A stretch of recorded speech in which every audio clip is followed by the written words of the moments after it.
Let's talk today about 5 strategies for improved digestion and gut function. Now, we talked a little bit about this last week, which was fasting. One of the best kept secrets of restoring gut function is just not eating. Now, fasting, go back and watch the video from last time. Fasting is very, very important as giving the gut rest. But the other thing that can be done if your gut's broken and it's trying to heal and you don't digest well, and every time you eat it hurts, and you have, a lot of people, even just drinking a glass of water can create gas and bloating and intestinal discomfort. So with these types of situations, one of the things you can do is just skip breakfast.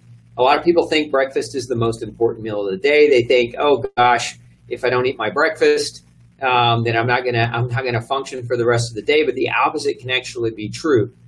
Me personally, most mornings I completely skip breakfast because I find that it bogs me down. I find that eating too early, it stifles my workout and it stifles my thought process. It's because when you eat, remember, when you eat, where does your blood go? Your blood rushes straight to your gut to help you digest that food. So your gut's doing the work, and your brain can't think, and the rest of your body can't think. So one of the best kept secrets for improving digestion is just to skip a meal. If you don't feel like eating, don't eat for eating's sake.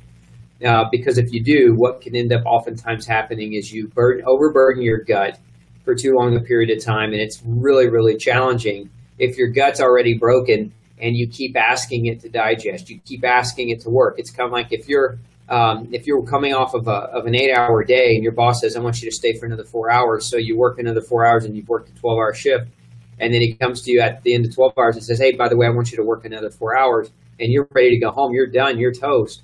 Well, your gut sometimes needs that break too. So the power of fasting can be extremely, extremely helpful for allowing the gut to heal and repair itself. Not putting food in allows it time to be able to do that. So it's okay to skip a meal. It's okay to skip breakfast. No matter what your grandma might have told you, skipping breakfast might be a very, very good idea. Number 2, a lot of people, when they sit down to eat, it's a mad dash from, they're working with clients at the office or whatever it is, whatever your day is, but most of us are super busy. So when we go to sit down to eat, we're not actually sitting down to eat. We're walking around the house with something in our hand, and we're eating on the go, or we're eating on the run. And so we're asking our body to think, do, be active, and digest. It's a bad idea for the same reason that fasting can be helpful, because it gives your gut rest. Eating with intention is extremely important if you want your gut to heal. So what does that look like? That means when you sit down to eat, turn off the TV, turn off the news, turn off the radio, turn off anything that is stressing you out to a great degree, because stress impedes digestion. Remember, stress activates adrenaline, which shuts down your gut and activates your brain and your muscles. So again, all the blood is going to the wrong places, and you're not going to digest your food well when you're not preparing for the meal. So sitting down and tuning out all the other things that keep you busy is extremely important. Now, one of the things that can be very helpful before the meal is spend about 5 minutes just deep breathing. What deep breathing does is it activates your parasympathetic nervous system. That's the side of your nervous system that aids in relaxation and digestion, which is what we want. We want that side to be working. Turn that on before you eat. How do we do that? We deep breathe. So spend several minutes just doing some deep breathing exercises. Fill your belly up, hold it, take about 5 to 6 seconds of a deep breath in, filling your belly, and then breathe it out nice and slow. Take about 3 to 4 seconds breathing that out nice and slow, and do that for a few minutes. It primes your digestion, and it primes your mind, and it shuts off the part of your nervous system that is supposed to be activating the other tissue, and it turns on the part of your nervous system that's supposed to be activating your brain. So breathing before you're eating. Focus on your food, not your work. Again, I mentioned this a minute ago, turning off all the other extraneous activities and focus on eating. Eat with intention.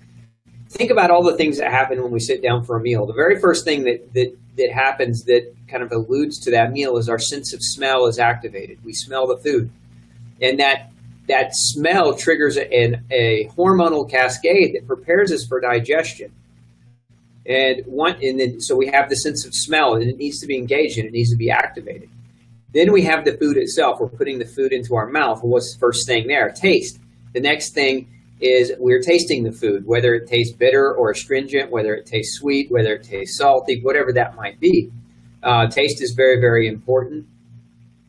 And allowing your body to taste your food and not inhaling your food, because when you can taste it, you can sense whether or not that food is good or bad.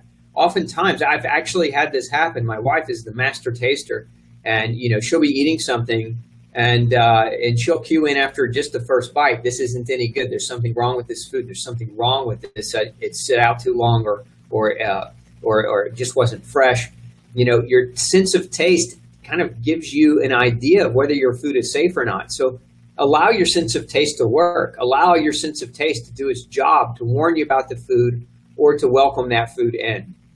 Then we have chewing, the action of chewing. So think about chewing as, a lot of people just eat their food. When I was in the military, when I was in the Air Force, one of the things we had to do is we had to eat in 5 minutes. They didn't give us time to eat.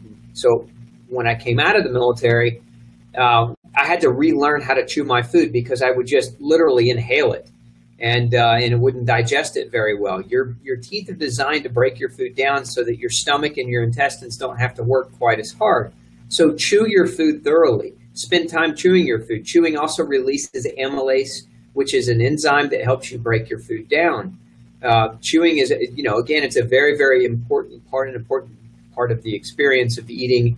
And it helps to activate and turn on the lower part of your stomach and your intestines to get them ready to digest. And so if you don't chew thoroughly, then your stomach and intestines aren't ready when the food hits them. And then you have a harder time digesting it. And then remember, when we don't digest our food, it tends to ferment. That means it rots in your gut, creating gas and bloating and intestinal discomfort, and potentially backing you up or creating diarrhea. So chew your food. And then after the meal, let's talk about the fifth strategy. So the fifth strategy being, when the meal is done, it's not time to rush off to work or a workout or something major. Now it's time to do what the Mexicans do so well. And the name siesta, the term implies a nap, right? They take a nap. So they continue to rest while their gut is using all the blood to help digest their food. So the nap itself, or the siesta, if you will, is an important post-meal element because now you want to relax and let that food digest. Now, some of you may be saying, well, I have heartburn. How do I take a nap? Because if I eat and then I lie down, it's all just going to come back up. For those of you who are struggling with heartburn as part of the problem, if you do those first 4 steps, you'll go a long way to alleviating that heartburn. But you can also use a wedge pillow so that you're elevated to a certain extent. You can still take a nap as you're beating back that heartburn. Now, those 5 strategies, again, eat when you're hungry, and that fasting is okay. That's a strategy. Breathing before you eat, number 2. Number 3, focus on your food, not your work, not extraneous stressors. Number 4, relax and chew your food and chew it thoroughly. And then number 5, take a nap. Now, I know those sound like, no, duh, Dr. Osborne, no kidding. That's just kind of basics of eating. Okay, it is basics of eating, but how many of you actually do it? I could bet you could probably go through that list and say, I'm not doing 2, 3, or 4 of those things. You know to do them, but you don't do them. And so knowledge without action is wasted. So now you have the knowledge, you've been reminded, go back and apply this in such a way where you're going to set yourself up for success when you're eating. Now, some of you also have food allergies. Some of you have gut infections. Some of you have different things going on in your GI tract, which could also be hindering or damaging your body's capacity to digest your food. But these are common sense. These are the 5 things that if you're not doing from the common sense perspective, they're foundational. And if you're not doing foundational, you can change your food. You can avoid allergens. You can take certain supplements. You can take digestive enzymes. You can take probiotics, all those things. But if you're not addressing the fundamental aspects of how you're supposed to eat, then it isn't going to happen for you. So again, I'm belaboring this point on purpose because how many of you are actually applying those 5 techniques consistently across the board, or how many of you actually make excuses every day in your life to not do those things because you're in a hurry or you're in a rush? Remember, when it's time to eat, it's not time to work. Remember, when it's time to eat, it's time to eat. So focus on eating. Be attentive. It's just like other aspects in our life. Most people are so attentive to their cell phones, so that when they're talking to somebody, they're looking at their phone, right? Be in the moment. And part of when you eat is being in the moment of eating and not being in the moment of something else or 10 other things that are going on that aren't eating. So again, make sure that you're applying those 5 very, very simple things. Now let's talk and dive into a little bit of the strategies on what you should understand to a certain extent. You should understand some of these things. Now I talked about adding a picture up there for you to look at. There's many of you are on medications, and medications can have major, major effects on your GI tract, on your digestion, etc. So I'm putting this diagram back up as a reminder. If you go to glutenfreesociety.org, there's an entire video post on explaining what this diagram is. You can also visit my channel on YouTube at Glutenology, and you can watch that very same video. And so in this video, what I'm talking about, I talk about how drugs can cause dry mouth, which makes it harder for you to digest your food, how drugs can disrupt your taste, your ability to smell, which can affect the foods that you choose. I talk about how some of the medications can slow down your gut motility, creating constipation, especially pain medications. Talk about drugs like antibiotics and how they can disrupt your good flora. Remember, your good bacteria, your microbiome helps you digest your food. So if you've wiped it out with a dose of antibiotics and you're not thinking about probiotics and supporting your gut's health back in the other direction, you can run into some major problems. So remember, if you're on medicines, you want to understand that those medicines can have a major impact on your gut. So again, depending on which medicines you're on, look at them, have a conversation with your doctor. First, watch this video, because if your doctor's like most people's doctors, probably not going to know a lot about this kind of stuff. But take this diagram to him. It has the references at the bottom. So if he looks at you and laughs at you and says, oh, these medicines aren't going to affect your diet or your food that much, take it and make him read the references and have that conversation. Force that conversation, because there may be other options in medications, or there may be other natural alternatives or options that you could do as opposed to being on that drug that might be affecting your GI function. So don't just, I guess you want to have that conversation with your prescribing doctor, but don't just take his word at it. Take that evidence over to him and make sure that he understands what you need. Some of the other things that I'm going to punch this up there. This is what I call the 4 horsemen of the GI apocalypse. A lot of people struggle because of what they're doing and what they're eating. And they're eating what everyone else is eating and realize that almost everyone is struggling to a certain point with digestion. So just because everyone else is doing it and struggling doesn't make it normal, and it doesn't make it okay for you to have to struggle either. But these are 4 very, very big factors here that can create major, major disruption in the GI tract. And so, again, I've talked about medications, things like antibiotics, things like antacids, things like pain medications that can really disrupt gut function. But in addition, there's gluten. And those of you who, hopefully that's not a new concept to you.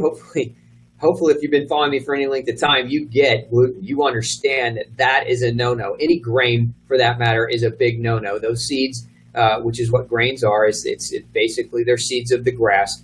And those glutens found within those seeds are known to hinder digestion. They're known to slow it down. They're known to cause leaky gut. So if you're struggling with GI problems and you haven't cut grains out yet, big mistake. And I don't care if you're, there was a question earlier, and it was, hey, I eat grains sometimes and I'm still struggling. Yeah, don't eat grains sometimes. Get serious about your gut health, because they will shut down your gut.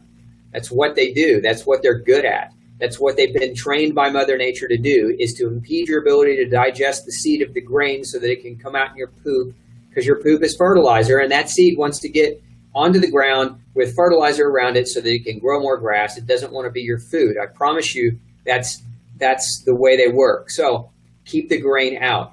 The GMOs, the genetically modified organisms, you want to keep those out. Why? Because GMOs, not only are they designed to survive better, that means surviving your gut passage better, they are typically doused with lots of different pesticides that are known to trigger leaky gut, that are known to disrupt biochemistry in your GI tract, that are known to disrupt your microbiome. You don't want those things in your gut. So you've got to eat real food. GMO is not real food. So now, there are a lot of people out there talking about how safe GMOs are. There's ample evidence, more than ample evidence, in the damage that GMO foods can cause.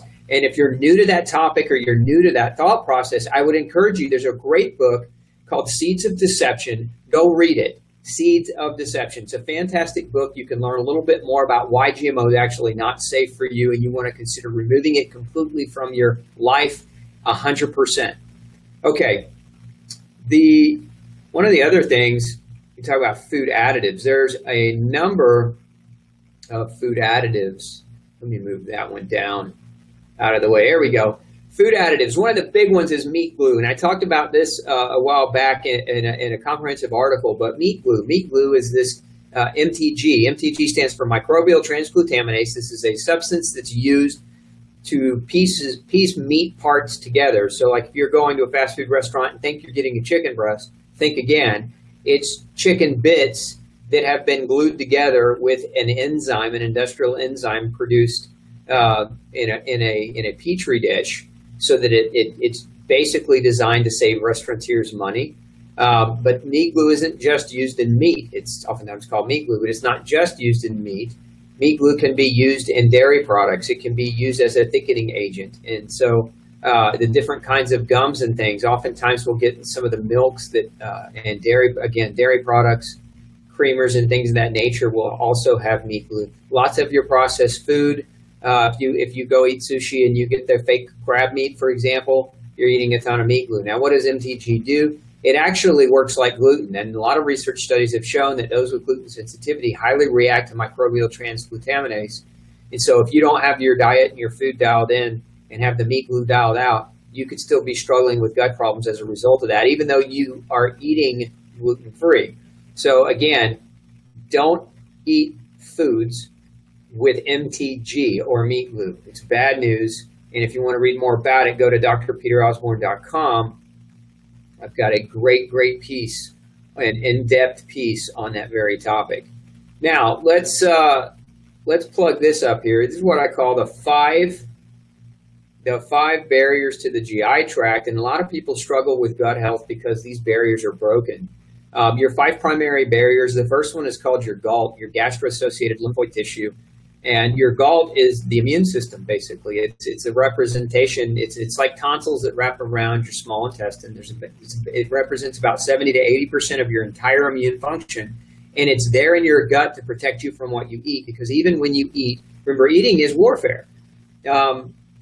Eating, just because you're eating doesn't mean, well, let me rephrase that. Every time you put something in your mouth, it's you versus that something. And your gut has to be strong enough and resilient and adaptive enough to break that thing down so that you can get the nutrients from it and expel the waste, but not take on the damage. Because many foods that we eat, even the healthiest of foods, contain bacteria, contain viruses, contain parasites, contain chemical plant-based toxins that maybe aren't that good for us, but our guts are capable and adept at handling them. So as long as our guts are healthy, we can still eat those foods and process those foods.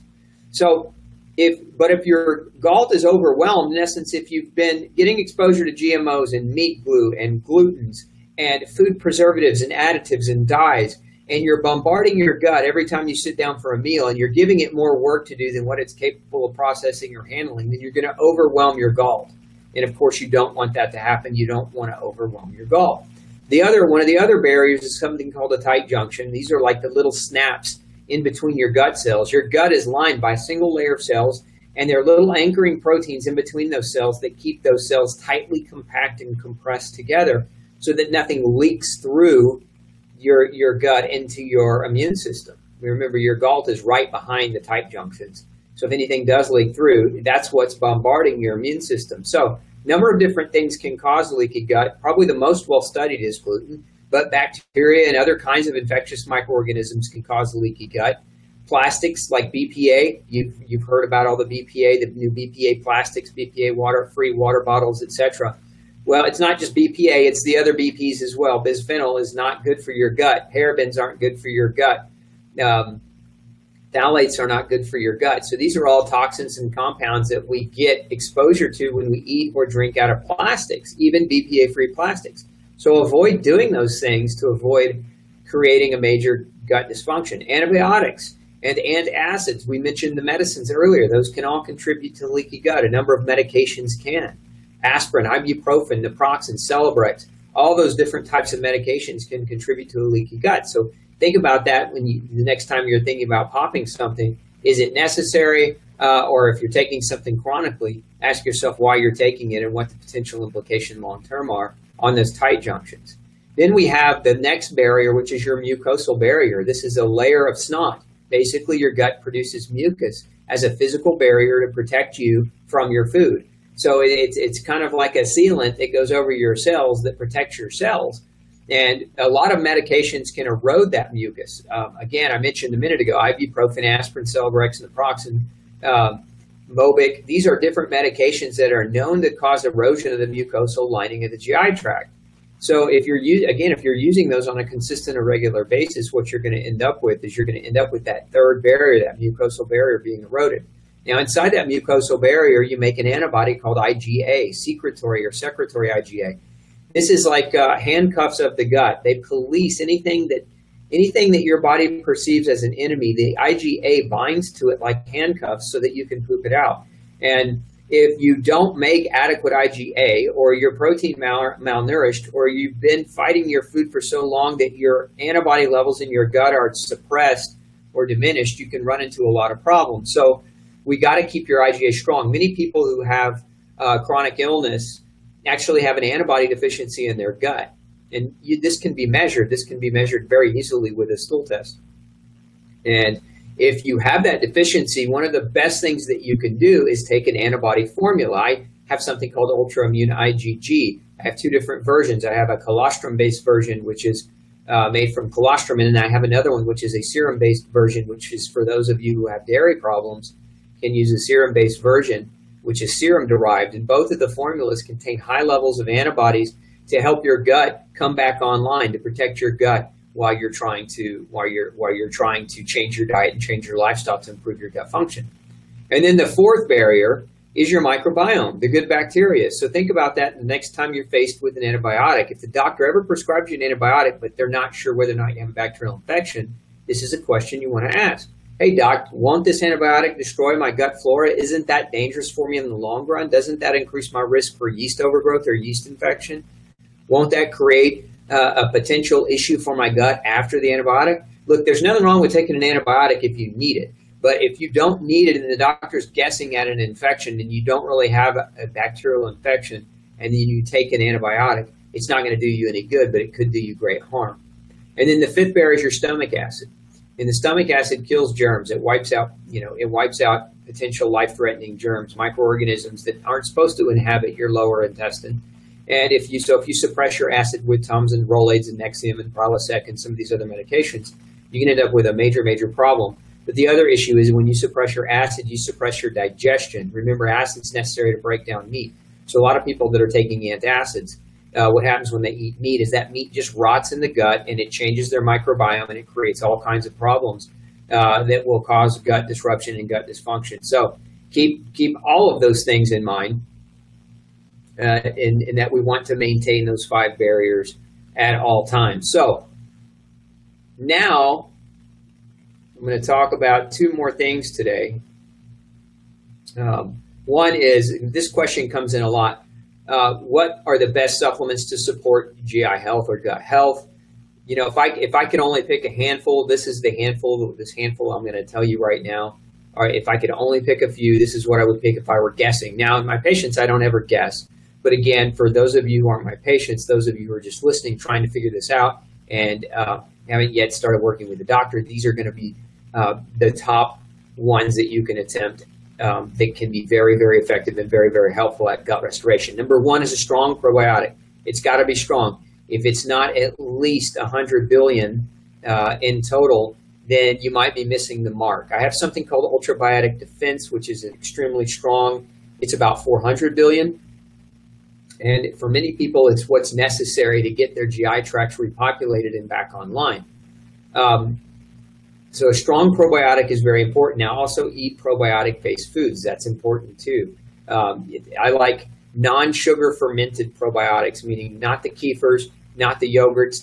They use genetically modified sugar to ferment for those bacteria to ferment your food. We don't want GMOs in our food. So you want to have salt-based fermented foods like sauerkraut. You can get fermented carrots or fermented cauliflower. Those are good options. Okay, the next supplement I recommend is L-glutamine. L-glutamine is the amino acid that fuels your gut cells, particularly your enterocyte. Now, every other cell in your body requires glucose for energy, but your enterocytes, your small intestinal cells, require L-glutamine for their fuel source. That's why so many functional doctors recommend it. So it's very, very crucial and a very, very critical nutrient to help repair and heal the gut. The third is digestive enzymes. Many of you who've been gluten sensitive and you've been eating gluten your whole life and you're just discovering this, you've wrecked your gut. You've wrecked your brush border. You're not producing digestive enzymes very effectively. And as a result, you need support. And so taking a supportive digestive enzyme while your gut's trying to heal and repair can be extremely helpful. And especially those of you who are, when you travel and you're eating food that somebody else prepares and you don't really know whether it's got gluten in it or not, it says it's gluten-free, there's something I recommend called Gluten Shield. And it is a digestive enzyme that is it is supportive when you're traveling to help prevent you from creating a major problem. Okay, those of you who have low stomach acid, many of you do, especially if you're over the age of 50, we get gastric atrophy in a lot of patients, meaning their stomach linings start to shrink and don't produce as much acid. And then many of you with chronic illness have had the damage to your parietal cells. Those are the cells in your stomach that pump out acid. Or you're on an antacid. Many of you are on antacids, and you're on antacids not because your stomach acid is high, but because your stomach acid is low and you've been misdiagnosed. So betaine hydrochloride, I use something called Ultra Acid, can be very, very effective to take before you eat. Take it before you eat, put acid on your stomach so that the food going in has acid there to help you digest it. Now, some people will also use apple cider vinegar because it has acidic properties, and it can also help with digestion. Magnesium. Many of you with constipation especially have gut wrenching where you don't have good smooth peristaltic flow in your GI tract, and what's happening is you're constipated intermittently. Magnesium is a natural muscle relaxer, and remember the tube of your gut is a muscle. So if you don't have enough magnesium, that thing's going to lock up and spasm on you. It's going to make it harder to have bowel movements. Now, magnesium can alleviate constipation in two ways. One, it can act as a muscle relaxer. Two, it can pull more water into your bowel, and that helps to push your bowels. So magnesium kind of has a two-pronged effect and it's very inexpensive, very safe, and very, very effective for that help. And my sixth favorite is vitamin C. And I like powdered vitamin C better than pills because you absorb it better, especially if you're having problems breaking down pills in your gut. I use something called Detox C, and it's a powdered pure ascorbate, not derived from corn. It's very important to understand that many vitamin C products are corn-based, and so not good, not safe. You want something that is not corn-based. So what vitamin C can do is it actually can help calm down and support natural control over inflammation in an inflamed gut. Vitamin C has been shown in celiacs to be one of the rate-limiting steps in their healing. There was a study done several years ago that found that celiacs, many of the refractory celiacs that wouldn't heal was because they didn't have vitamin C. And when they gave them vitamin C, they actually began to heal. So it's one of my favorite, and I see it work in the clinic on a regular basis. So those are the six top, again, from the top. A strong probiotic, L-glutamine, digestive enzymes, particularly Gluten Shield if you're gluten sensitive and you're traveling, magnesium and vitamin C. Those are the best of the best if we only had a few to pick from. Now, those of you who are looking for gluten-free versions, just go visit glutenfreesociety.org and you can tap in. Now, today, I've got them. I've had my team set up a coupon for any of you who want to order any of those certified gluten-free types of supplements. Just use the promo code. What did we call it? Healthy Gut. So use the promo code Healthy Gut, and it'll save you $15 on your order. So that's just a gift to those of you listening today who, if you want to go back and pick some of those things up, if you need some of those things, save that money today. Just a gift to say thank you for tuning in to the show. Now, I'm going to turn my attention to the questions. And boy, do we have a lot of questions that are coming in. Let's see. So, Lulu. Boy, that's a long question. Lulu's asking, what's my advice for somebody who's tried everything to heal leaky gut, including glutamine, not eating GMOs, an all-organic diet, a low-carb, gluten-free, nearly grain-free? There you go. Nearly grain-free is not enough. Get the grain out. I just mentioned that earlier. Also taking collagen supplements. Collagen can be hard to digest. A lot of people eat collagen powders and proteins, and it can be very helpful, but for some people it can be really hard to digest, so you may be one of those, Lulu. You might either consider watering it down, using less of it, or just taking it out for a while and seeing if that somewhat helps you. I've seen a lot of patients not be able to recover because they were using too much collagen. The other thing for you, Lulu, is this. Get your doctor to test your nutritional status. Look, your gut, 60% of your nutrition for your gut comes from the food that you eat. And if your gut was wrecked for a good part of your life, the reality is it's not going to heal because it's not been nourished. So you may be deficient in things like zinc. You may be deficient in nutrients like calcium or magnesium or selenium, very, very critical nutrients to help you heal and repair. And if you don't have them, you won't. So that's a strategy that I would definitely check out. Susan's just saying hello from Washington. Hi, Susan. Thanks for joining us. Let's see here.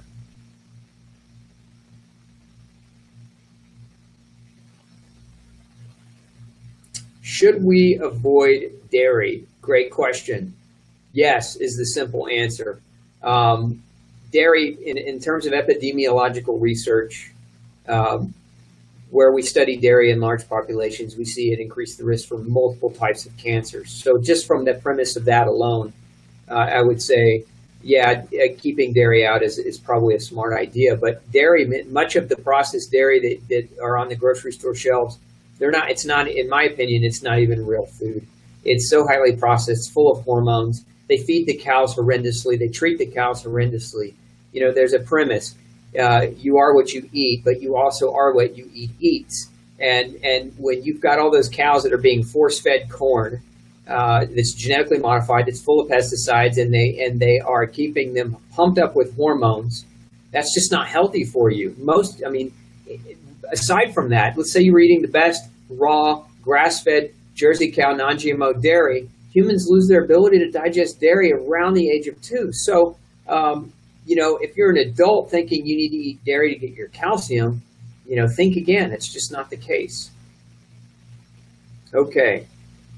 Do I have a DNA food sensitivity test to recommend? That's coming from Linda. Not at this point. There's not a great one. 23andMe does a really good job of telling you about certain risk factors you might have and how to change your behaviors or your lifestyle to accommodate your genes better. But there's not a great food one. There are a couple of different ones, and I will type those in here. Let's see. Hang on just a second.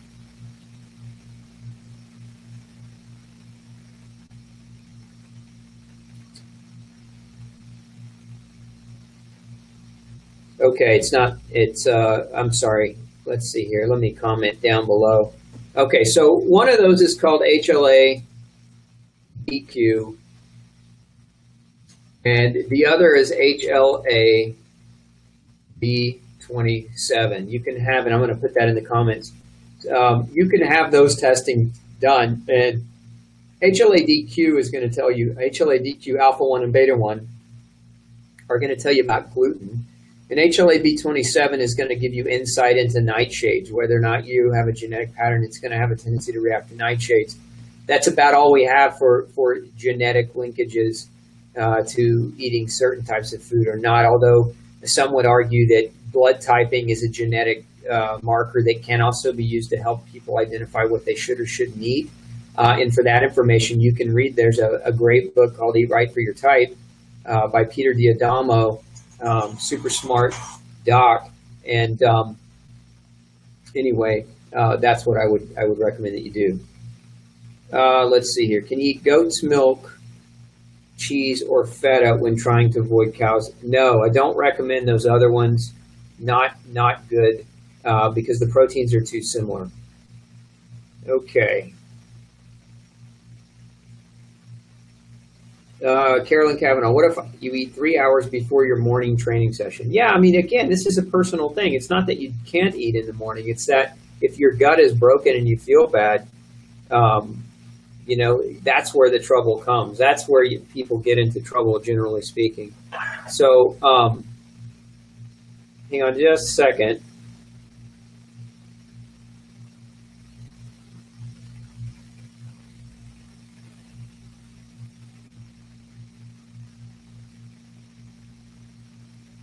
Okay, sorry, I had to respond to a text. That was rude of me, but I'm out of town traveling right now, and I'm expecting some communication. So anyway, the question being, is it okay to eat before you train? Yes, it's okay, provided it's, you know, 3 hours is a good window because it gives you time to digest your food before you go train. A lot of people say, hey, eat right before you train. It's a bad idea because if you train aggressively, like high intensity interval, that actually is one of the causes of leaky gut. So you've got all that food on your stomach, and now you're forcing all your blood away from your stomach to exercise, and you're inducing a leaky gut. So now that food is just has that possibility that it's just going to trickle through. So again, wait to exercise after you eat. So Caroline, to answer your question, that's a good time frame to wait. Let's see here. Susan DeJong is asking, I have GERD. I have a problem associated with it that I can't find information about. Sometimes when I'm taking my supplements with a meal, they get stuck halfway down, and it feels like my gag reflex is triggered, and I have to throw up. Stomach contents don't come up, but volume of mucus. Any ideas what happens? Yeah, your sympathetic nervous system's on an overdrive. You've got to meditate. You've got to deep breathe. You've got to pray. You've got to do everything you can to calm down your sympathetic stimulation, your adrenaline, before you're getting ready for that meal or getting ready to eat. And one of the things that you can do too is take powdered magnesium, not in the pill form. If you've got the pill, like if you're using my magnesium like Ultra MG, just break that pill open and stir it in water and drink it, and you won't get that sensation. But magnesium, remember, it relaxes, it calms, it relaxes, so it's going to get your gut focused on relaxation before digestion. Okay. Tina, I'm not sure I understand your question. Try to type something in a little more concise. You've got a lot of commentary there, but I'm not sure I understand what your question is, and it's hard for me to comment when I don't understand. Let's see. How long should a person take probiotics? Great question. There's not a right answer. There's not a forever or a lack of forever. I've had patients that have to take them 3-4 plus years.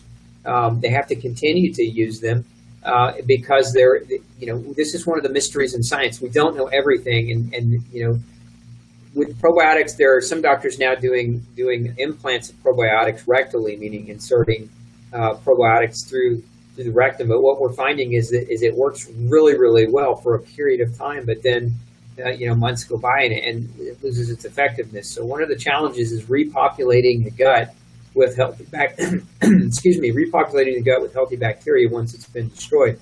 So I would say take probiotics as long as you find that they're beneficial for you, and eat probiotic-rich food and put your hands in the dirt. Make sure that you're getting exposure to dirt, because being outside, having a pet, all that, those are natural ways that we're going to get microorganisms that can be helpful, and it's going to help populate your gut and populate your microbiome. Okay, Leslie is asking, is fasting recommended for children still growing? Yes. Remember, fasting doesn't mean eating less calories. Fasting just means not eating is frequent. So fasting is not a calorie-restricted diet for growing kids. It's a restricted time frame of eating. So keep that in mind. Also, what do I know about the specific carbohydrate diet? We're trying it for my son. He's slowly gaining weight where he was not gaining weight before. We're also taking your supplements. The SCD is a pretty good diet. I mean, it's more about what a person is capable of digesting. That's what the SCD diet is based on, is what is a person as an individual capable of digesting. Some people don't do well with certain carbohydrates. They're harder to digest than others. So the SCD kind of twist on the diet works pretty good for individuals who have gut damage in those situations. Good question. What is my opinion of the low FODMAP diet, especially for scleroderma? FODMAP, for those of you who don't know, it's fermentable oligo monopoly fructose, FODMAP is fructooligodimono and polysaccharides. These are hard to digest carbohydrates. And so a low FODMAP diet would mean eliminating or reducing the quantity of those types of carbohydrates that you're eating. I think it's a good strategy. It can be a very good strategy. It's not the right diet for everyone. And I usually make that determination with a patient kind of on a one-on-one basis. But if you're struggling with your gut and you've already gone grain-free and you're still struggling, introducing a low FODMAP diet as an option might be helpful. Janine is saying happy Friday. Happy Friday right back at you, Janine. Let's see. How do you avoid meat glue? It isn't on the food label that I have ever seen. Doris, avoid meat glue by eating real food. It's the only way you can do it. Eating real food from food sources that you trust. It's the only way you can avoid it because you can't trust restaurants and you can't trust a lot of the food manufacturers. They're putting that in there and they're not putting it on the label. So you eat real food. Okay. I've got a lot more questions coming in, but I've got to stop today, and I will pick this back up next week because we've got about 50 more questions. I'll try to have my team members get on there and help answer some more of these. So on that note, maybe we can have Healthy Gut Part 2 next week because there's so many questions. I'm very open to that. If you think that's a great idea, what I want you to do is just type in #HealthyGut into the Facebook feed now, and I'm going to have a Part 2 next week or I'm not, and it's going to depend on your my loyal audience's feedback. So if you want to continue this conversation, type in #HealthyGut and we'll weigh the responses. Just as a friendly reminder, make sure that you're sharing and that you're liking and sending us the snapshot of your screen so that we can pick a winner for our door prizes. I've got lots of door prizes I want to give away to you guys, but we're not going to do it unless you play by the rules. So send us your screenshots of your shares so we can give away tons of free, wonderful stuff to you. And you just send those to glutenology@gmail.com. Glutenology@gmail.com is the address you want to send that over to so that we can pick all of our winners for next week. I plan on giving away a lot of stuff next week, but I have to have you guys participating in the competition. So remember, if you want to save $15 at Gluten Free Society, use the promo code HEALTHYGUT. And there are two categories that this coupon code works for. One category in the supplement section is the leaky gut category. The other is the digestive health category. So any shopping that you do in either two of those categories are going to save you $15. I want you to have a great, great weekend. This is Dr. Osborne signing off. We will see you next time.